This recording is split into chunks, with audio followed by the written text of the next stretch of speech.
Hello મિત્રો, આજે આપણે ગલકાનું શાક બનાવવાના છીએ. તો આપણે ગલકાને ધોઈને સાફ કરી લીધા છે અને એની છાલ ઉતારીને આપણે એના નાના પીસીસ કરી લીધા છે. હવે એને વઘાર માટે આપણે એક કઢાઈમાં તેલ મૂકવાનું છે. તેલ ગરમ થઈ જાય એટલે આપણે એમાં, અગર તમે લસણ ખાઓ છો તો લસણથી વઘાર કરી શકો છો, યા તો રાઈ એડ કરી જીરું એડ કરી શકો છો.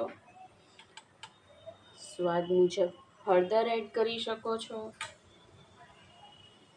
હિંગ થોડી એડ કરવાની છે.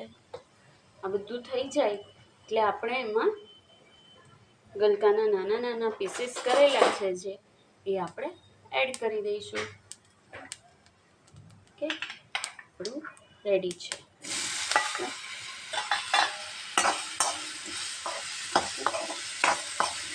આ રીતે પીસીસને થોડા તેલમાં જ ચડવા દઈશું તો આપણું શાક બહુ જ ટેસ્ટી બને છે.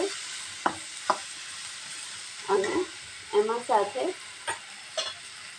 ધાણા જીરું પાવડર ને મરચું પાવડર પણ એડ કરી દઈશું અને સાથે મીઠું પણ.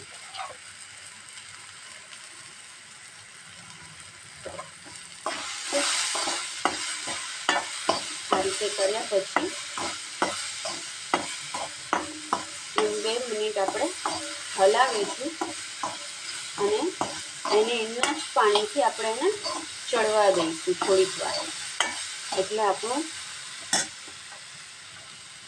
ગલકા છે ચડવા લાગશે. થોડીક વાર થઈ જાય